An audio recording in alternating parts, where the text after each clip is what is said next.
সাতক্ষীরার কারিগরি প্রশিক্ষণ কেন্দ্রের টিটিসি এর দুর্নীতিবাজ ভারপ্রাপ্ত অধ্যক্ষের অপসারণের দাবিতে মানববন্ধন অনুষ্ঠিত হয়েছে। রোববার বেলা 11:30টায় এলাকাবাসীর আয়োজনে সাতক্ষীরা কারিগরি প্রশিক্ষণ কেন্দ্রের সামনে এই মানববন্ধন অনুষ্ঠিত হয়েছে।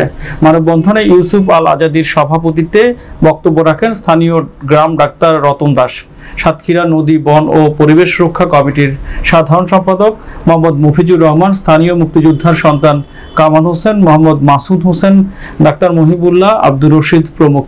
এ সময় বক্তারা বলেন, দশম গ্রেডে যোগদান করে অনিয়মতান্ত্রিকভাবে অধ্যক্ষের পদ দখল করে দীর্ঘ 4 বছর ধরে ভারপ্রাপ্ত অধ্যক্ষ সেজে কেএম মিজানুর রহমান আওয়ামী লীগ নেতাদের ম্যানেজ করে দুর্নীতির স্বর্গরাজ্যে পরিণত করেছেন সাতক্ষীরা কারিগরি প্রশিক্ষণ কেন্দ্রকে।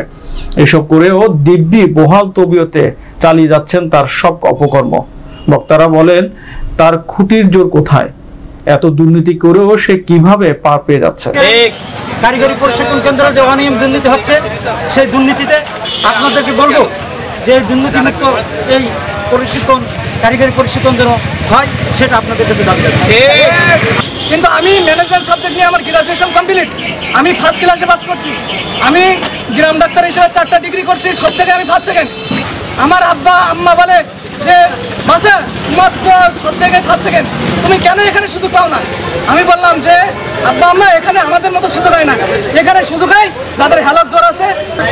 এবং আমার এই টিটিসির সর্বপ্রথম ছাত্রী আমার সহধর্মিনী ছিলেন, কিন্তু দুঃখের বিষয় আজকে তারা এই হতদরিদ্র সব কিছু বেঁচে কিনে কিছু পয়সা করে বিনিময়ে ওখানে চাকরি করছে। এই চতুর্থ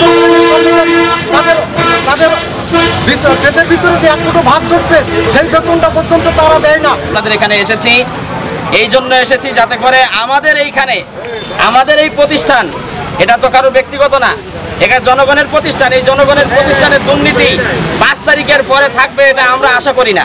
সেই ক্ষেত্রে আমি আপনাদের কাছে আহ্বান করব, যাতে করে অতি তাড়াতাড়ি যারা দুর্নীতি করেছে তাদেরকে এখান থেকে অপসারণ করা হয়। সেই ব্যাপারে আপনাদের মাধ্যমে প্রশাসনের কাছে দাবি জানাচ্ছি, তারা যেন এই ব্যবস্থা গ্রহণ করেন।